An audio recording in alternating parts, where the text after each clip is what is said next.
गजा की शदीद गर्मी में दैर अल बलहा इलाके के एक बड़े गोदाम के सामने हजारों लोग भूखे प्यासे बैठे थे। गोदाम है यूनाइटेड नेशंस के वर्ल्ड हेल्थ प्रोग्राम का। इंतजार था कि अनाज बटेगा। आसपास इस्राएली फौजी पहरा दे रहे थे, लेकिन भूख की शिद्दत का क्या करें? वो कुछ नहीं देखती। अपनी भूख तो बर्दाश्त कर ले, लेकिन बच्चों को भूख से तिल तिल मरते कैसे देखें? उनमें से ज्यादातर लोगों को तो याद ये भी नहीं कि उन्होंने पेट भर के आखिरी बार कब खाना खाया था। जब इंतजार ने जवाब दे दिया तो लोहे की दीवारें तक भूखे गजा वालों को न रोक सकी। इस वीडियो को जिसने भी देखा वो दहल गया। हजारों की भीड़ यूएन के इस गोदाम पर टूट पड़ी। दीवारें तोड़ी गईं, दरवाजे उखाड़े गए और अंदर पड़ा आटा, चावल, जो कुछ था जैसा था हाथ लगा लोग अपने और अपने बच्चों के लिए ले गए।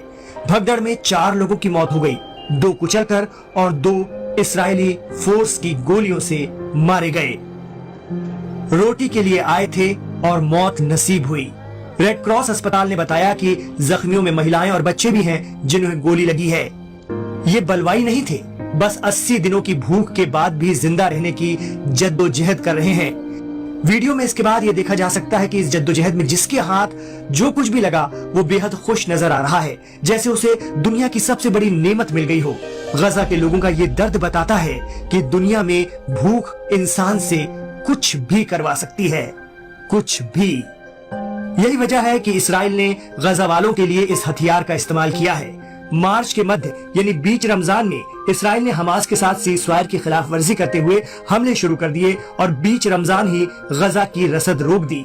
ये 3रा माह पूरा हो चुका है। अब वहां भूखमरी के हालात हैं। 3 दिन पहले भी एसोसिएटेड प्रेस ने गजा की एक महिला का वीडियो जारी किया था। टूटे मकानों के बीच पड़े कूड़े कचरे या गार्बेज के ढेर से खाने का सामान चुनती इस महिला का नाम इस्लाम अबू ताइमा है।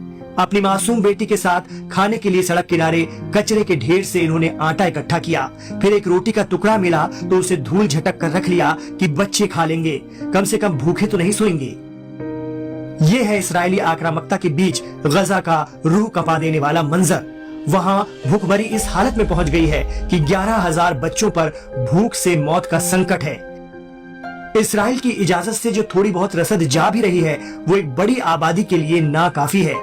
तो गजा की ये महिला इस्लाम अबू ताइमा एक थैली में भरकर कूड़े से चुना हुआ खाना ले जा रही है और कहती है कि हम इसे उबालेंगे और खा लेंगे। अब वर्ल्ड फूड प्रोग्राम यानी WFP का भी बेहद जज्बाती बयान आया है। बयान में कहा गया है कि हजारों भूखे लोग हमारे गोदाम पर टूट पड़े। गजा में हालात बेकाबू हो चुके हैं। अब सिर्फ एक रास्ता है, खाने पीने के सामान में जबरदस्त इजाफा किया जाए, तभी लोगों को भरोसा हो पाएगा कि वे भूख से नहीं मरेंगे। संयुक्त राष्ट्र की विशेष प्रतिनिधि सिग्रीड काग ने कहा, ये मानो ऐसा है जैसे जहाज डूब चुका हो और अब कुछ लोगों को बचाने के लिए नावें भेजी जा रही हो और लोग अब उम्मीद खो चुके हैं। वहीं इसराइल हिमायती गजा ह्यूमैनिटेरियन फंड यानी GHF ने बयान जारी किया है कि कोई मौत नहीं हुई है, सिर्फ 2 मामूली केस हुए हैं, एक डिहाइड्रेशन से और एक हल्की चोट आई है। GHF ने यह भी आरोप लगाया है कि हमास और अन्य संगठन जानबूझकर उनके खिलाफ गलत खबरें फैला रहे हैं ताकि अमेरिका और इसराइल को नुकसान पहुंचे।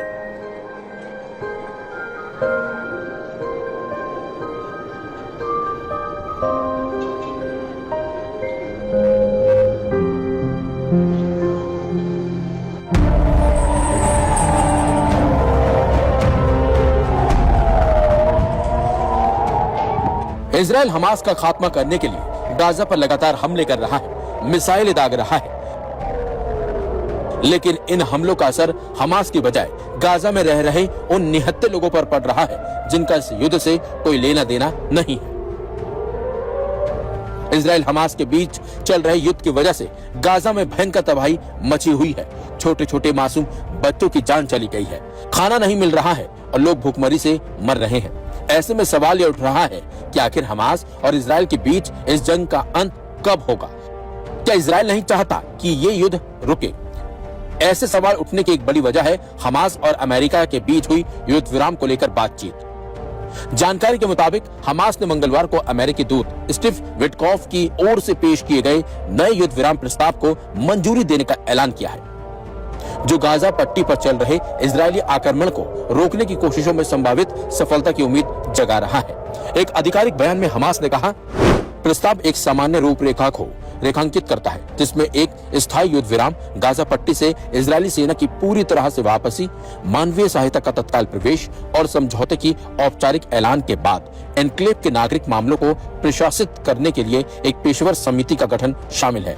हमास ने एक बयान और दिया और कहा कि इस समझौते में अंतर्राष्ट्रीय मध्यस्थों की देखरेख में फिलिस्तीनी बंदियों की एक सहमत संख्या के बदले में 10 इजरायली बंदियों की रिहाई के साथ साथ कई शवों की वापसी शामिल है। तो वहीं विटकॉफ ने व्हाइट हाउस प्रेस ब्रीफ के दौरान कहा, हम एक समझौते को प्रस्तुत करने के करीब हैं। साथ ही उन्होंने कहा कि उन्हें युद्ध विराम और संघर्ष के लंबे समाधान पर पहुंचने की उम्मीद है। खास बात तो यह है कि हमास ने बयान जारी कर युद्ध विराम समझौते पर सहमति जता दी है, लेकिन इजरायल की ओर से युद्ध विराम समझौते को लेकर अभी तक कोई बयान नहीं आया।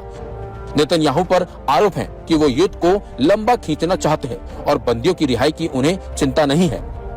युद्ध विराम के लिए दोनों पार्टियों के राजी होने की जरूरत है। पिछला युद्ध विराम भी इजरायल की ओर से तोड़ दिया गया था, ऐसे आरोप और दावे किए जाते हैं। वहीं ट्रंप ने गाजा की स्थिति पर बोलते हुए कहा, हम गाजा में पूरी स्थिति से निपट रहे हैं। हम गाजा के लोगों को भोजन उपलब्ध करा रहे हैं। ये बहुत ही खराब स्थिति है।